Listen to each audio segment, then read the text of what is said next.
السلام عليكم وبصحة فطوركم. نتمنى تكونوا كاع لاباس عليكم في احسن الاحوال. اليوم غادي نشارك معكم حلوة الغاب الجزائري مدينة تلمسان بجميع التفاصيل. نتمنى تشوفوا الفيديو حتى الاخير، والاول ما كتدخل القناه تاعي نتمنى ديروا لي جيم وتشترك في القناه باش يوصلها الجديد. حلوة صراحه البنات ناجحه صحيه، يعني غير بالخضره ما فيهاش دقيق بالمره. وشوفوا القوام تاعها كي كتجي خاطره وكتجي بنينه. صراحه نتمنى تجربوها. بالنسبه للمقادير ديال هاد الحلوى اللي عندي واحد الخيزوات موين، عندي بطاطا صغيره، عندي واحد البصله كبيره مشلضه، عندي واحد الكميه تاع طوماط سوريز ولا مطيشه كبيره اللي عندكم، عندي شويه ديال العدس الاحمر مع الحمص، عندي شويه ديال الكرافس وشويه القزبر المعدنوس، وعندي شويه ديال اللحم الغلمي، عندي مطيشه الحك، وعندي هذه النويويره شويه ديال النويويره، عندي القزبر اليابس مطحون، عندي سكنجبير والبزار القرقوم واحد العود تاع القرفه، وعندي الملحه. هذو المقادير الحلوه تاعنا. صراحه هاد الحلوه صحيه ما فيها لا طحين لا حتى شي حاجه، كتجي غزاله يعني واخا تشربوها وتقووا منها ما تضركم حتى شي حاجه. اول حاجه خديت الكوكو تاعي، خويت في واحد نص كاس تاع زيت المائده، ونديروا الحيمه تاعنا يتقلاو. البنات الكونتيتي كتبقى على حسب الاشخاص، يعني بغيتو الحلوه بزاف قووا المقادير، ولا بغيتو الحلوه غير شويه المقادير يكونوا قلال. انا حنا غير جوج الناس في الدار وانا ما كنشربش الحلوه بزاف، هذه غنجربها فيها واحد يومين ولا 3 ايام ان شاء الله. صافي البنات غنديروا في الاول غير البصله وسميتو البصله واللحم ونخليهم يتقلاو واحد شويه، ومن بعد نزيد المقادير الاخرين. البنات بعد ما تقلى لنا اللحم شويه مع البصله وهبطت لنا البصله غنزيدو خيزو بطاطا، نزيدو مطيشه تاعنا، نزيدو الحمص والعدس،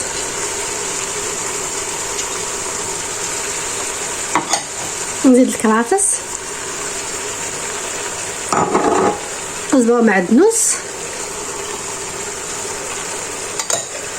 ونزيد القامه تاعي.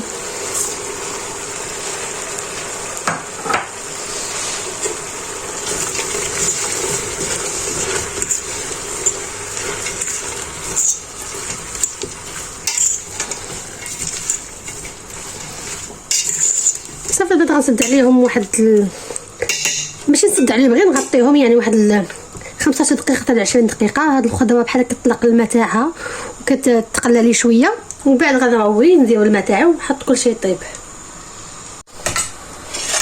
البنات بعد ما تقلات لي الخضره تاعي مزيان، انا طفيت عليها صراحه قبيله كنت مساليه. دابا نزيد الطوماط كونسونطري واحد جوج معالق كبار هكذاك صافي، ونزيد المطيب ونسد عليها الطيب. ما تاخذش وقت بزاف الوقت، واحد 45 دقيقه ولا هكذاك، ومن بعد نتحدى معكم. يعني ديروا الماء الكافي، يعني الماء لا يطيب لكم الحليوه خطر كذا، ما تبقاوش كل مره تزيدوا الماء باش ما تجيش الحليوه هكا باسله. نحاول ندوبوا ديك المطيشه اللي درنا، المطيشه تاع الحك.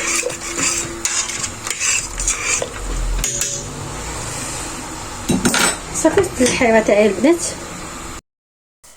من بعد ما طابتنا الحليوه تاعنا حيدنا اللحم تاعنا وغطحنا هاد الخضره يعني بالميكسور كما كيبان لكم في الفيديو. الحليوه تكون طحنوها مزيان كما لاصوب، ونكملوا ليها الطياب. يعني من بعد ما طحنوها نزيدوا لها اللحم ونكملوا لها الطياب. من بعد ما طحنت الحليوه تاعي صراحه جاتني خصها الماء، يعني ناقصه من الماء. نزيد واحد شويه ديال الماء الطيب يكون غليان، وغادي نزيد واحد شويه ديال البلبوله، نزيد اللحم تاعي ونزيد شويه تاع البلبوله تاع الذره. صراحه انا ما كناكلش، هما كيديروا الماء مزيان يعني واحد البلبوله تاع بحال ديال القمح هكايا كيدوها في الحليوه تاعهم. انا ما تناكلش داكشي تاع القمح، غنعوضها بالذره يعني بالسميده تاع الذره، ونخلي الحليوه تاعي طيب يعني واحد 20 دقيقه هكا. تتبان لكم الحليوه ما بقاتش فيها ديك الكشكوشه يعني ويولي القوام تاعها عاقد شويه. صافي وهذه الحليوه تاعنا تكون وجدات. نتمنى تعجبكم ونتمنى ديروا لي لايك للفيديو. شوفوا البنات الحليوه كتجي رائعه صراحه صحيه، انا واخا كنشربها كتعجبني، يعني كتجي خفيفه كلها خضره يعني ما فيهاش شي حاجه. هذا هو الشكل النهائي ديال الحيوات الغاب الجزائري مدينه تلمسان على اصولها اللي ما كتخطاش الطاوله رمضانيه طيله شهر رمضان. نتمنى تعجبكم. صراحه كتجي خفيفه وصحيه، خصوصا الناس اللي عندهم مشاكل ديال الجهاز الهضمي، يعني ما كيقدروش ياكلوا الدقيق بحالي انا، يعني هي المعتمده عندي حتى انايا. و جاني البنات الفيديو ما طويلش بزاف، وقلت غنشارك معكم الوصفه ديال البوراك العنابي. نتمنى تشوفوا الفيديو حتى الاخير. ايوا البنات الفيديو جاني قصير، كنت نزيد معكم هذا يقولوا له في الجزائر البوراك العنابي. كياخذوا ورقه ديال البسطيله كيديروا فيها شويه البطاطا مسلوقه مع شويه الملح صافي، يعني فيها شي حاجه اخرى. كيديروا شويه البصله مشلضه، شويه ديال الطون ولا الكفته ولا الدجاج ولا اللي عندكم، مع شويه الزيتون مع شويه ربيع، شويه الفرماج،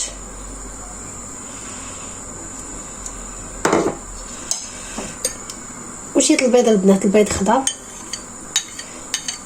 نص بيضه، ونسدو الورقه تاعنا كيما هكا.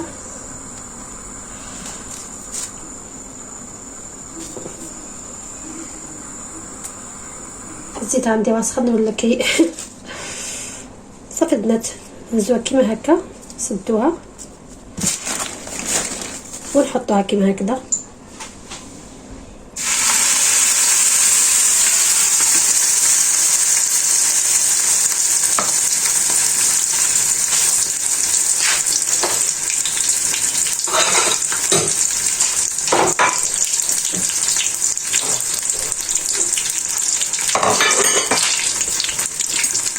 البنات الزيت عندي سخون دغيا طابت، غنصايب على الباب تاعي.